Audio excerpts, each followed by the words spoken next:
Alright, what is up, everybody? You're listening to Duck Radio at lcccradio.com. Very illustrious guest we have with us today, Mr. Al Madrigal, fresh off his Conan appearance. Should I say the Tonight Show now? Welcome to the show. Al, how's it going?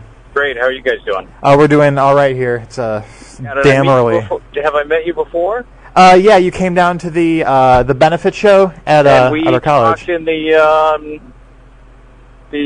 lobby in that little area where I actually... Yeah, we hung out after the show a little bit. We did the... and I think it was making fun of the baseball players in the front row, who deserved to be made fun of. The Lorraine County Community College baseball team. Yeah, we're loving the jocks. Yeah, they need to be heckled on a regular basis. Christ. Yeah. Our whole life is a heckle. Might as well return the favor. Well, now you guys have your own show coming out on NBC, which is exciting. Called, have you seen that? The Joel McHale show that's coming out? Oh, no, tell me about it. Oh, it's called Community. So it basically has everybody that's represented at a community college. The weird foreign kid. The old guy. You know, Chevy Chase plays this old guy returning. It's fantastic. Chevy Chase plays an old guy? I never thought I'd see that happen. Yeah, Did he forego the toupee for the old guy role? No, he totally did.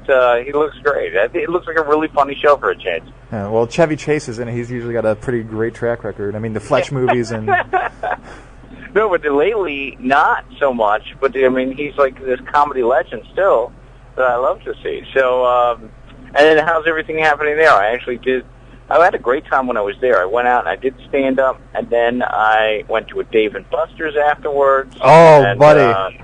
Holy hell. I had a couple drinks at a Dave & Buster's. And that's for an old married guy with a couple kids, that's a good time for me. It's like an escape from Alcatraz there. And you said you had some questions, so I don't want to just jump in and start rambling. All right. Let's get to those. What do you got? All right. First one coming at you. My boss wrote this, so it's really long-winded. I'm going to try to cut it down as much as possible, but I don't know how much it's going to be. It's kind of a tough first question. You should have it in your boss's full form, so if it does fail, even as a question, then we can hold him responsible. If you try to edit it, you fix it up, then he's going to take all the credit for it anyway. So let's see exactly what he's got word for word. That's a very good point you bring up. All right, Darren, this one's for you. With the advent of YouTube, one thing people who are stand-up comedy fans who listen to it regularly, who check out Comedy Central, like HBO stand-up or whatever, it was kind of sort of, I don't know how you would say, hidden under the radar a little bit, but it's now being exposed with YouTube, this hidden sort of stealing jokes from other comics. I don't know if you're familiar with Joe Rogan and Carlos Mencia, their famous altercation. Yeah. Sure. Yeah, well, to bring everybody up to speed, who might be listening on the radio who doesn't know anything about that or doesn't even know who Joe Rogan is, I'm sorry, but basically Joe Rogan confronted, what's his name? Carlos Mencia. Carlos Mencia, thank you, live on stage. Basically called him out in front of everybody, accused him of stealing jokes from Louis C.K., Sam Kinison, which Bill Cosby. Is insane. Bill Cosby. Which makes me sick. Himself is still one of the awesomest stand-up specials. That thing will stand the test of time. You can go on YouTube and type in Cosby versus Mencia and watch that. So anyway, it happens. It's way more than you think, and it's happening on a regular basis. And a lot of people steal, and nobody cares. That's what we were just talking about. I was on another radio show talking about the exact same thing, and a lot of people talk about it, but no one really does care. It's like beauty pageant contestants complaining about she took my walk. It's like you can't plagiarize anything that's written. You can't copy somebody's song lyrics or melodies, but when it comes to jokes, nobody really cares. And so it's all basically open forum, like you can grab and pick and choose or whatever? Yeah, it's not cool. It's you get disrespected, but a lot of these guys don't care about being respected, so it just doesn't matter. That's sick. Yeah, it's happening, man, and then YouTube is bringing it all out, so I'm happy about that.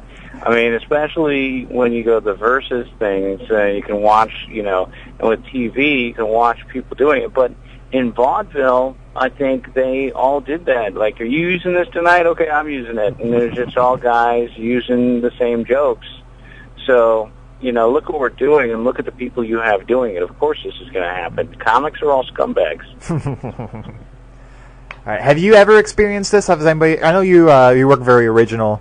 I try to only write about myself, so it's hard to sort of take this stuff. But yeah, it's happened to me a couple times. One comic took one of my bits and did it on the Tonight Show couch. Christ! And I called him out for that. But a lot of comics sit in the back of the room and they just watch, and they watch your beats and stuff like that. I remember the same comic walked up to another guy and said, "Hey, that was a great joke. How did that go again?" So, let me just get that down. So, you guys are all like used car salesmen. Yeah, exactly. So, the ones that really do respect the art form, which is like, again, nobody really does care. It has happened to me a couple of times. I was just telling this story. I saw when I first started, I was like 6 months in, saw a guy in the open mic with a notebook out. And had I known, we would have kicked that guy out, but I was so new.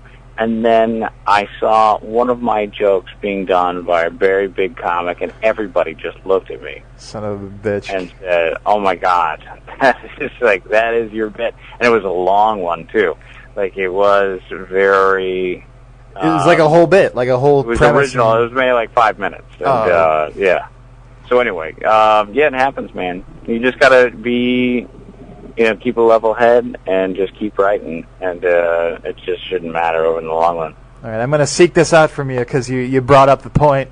And if you don't want to say it's all good, I can respect that because, you're a comic, and comics are struggling all the time. Trust me, I've seen the movies. Yeah. I've seen everything. Who's the comic? Because you're killing me. Oh, who's the comic that took it? I got phone calls afterwards. I didn't see it myself firsthand, but the guys known, like, premise. There's a comic named Joe Coy, who is probably... J.O. Coy? J.O. Coy, yeah, he's very popular. Christ. But he's also lifting stuff more. He's like a petty thief when it comes to stand-up, so that's happening. So he sits in the back like a rapist till his chance to strike comes. Yeah. Anybody who's just watching intently, most comics do their set and walk away. Anybody who's sitting there with, the Dr. Evil, pinky to the lips in the back of the room, you got to be wary of. Yeah. All right. Moving on. Thank you for elaborating on that. I didn't expect to get much out of you. Yeah. All right. Moving on. I was reading up on you, and you were like in 2000. A long time ago, way before the Gary Unmarried, which we'll get to in a second, way before the Tonight Show, way before even, what's his name, Craig Ferguson. Fox picked you out of an audition to be like the leading role for their remake of this old BBC show, The Kumars at number 42, called The Ortegas. Now, when they canceled the show, I know because they went to the Times saying they weren't going to cancel the show or whatever, but eventually they canceled it. Yeah. Did they tell you guys why, or was it just like a generic... we found out after a taping, and the problem with that was it was going so well. Like, everyone thought they were really part of something special, and none of them had ever aired, so we'll never know, but everyone thought that was there at the live taping just thought it was incredible. Cheech played my dad. And just to back up, I got cast out of this nationwide search, and then I'm down in Hollywood for the first time, and I got this tremendous amount of responsibility. It's pretty much me running the entire show. I'm the main guy, and I haven't had or been in another position like that since then, where I'm the guy, and I can't wait for the next opportunity because.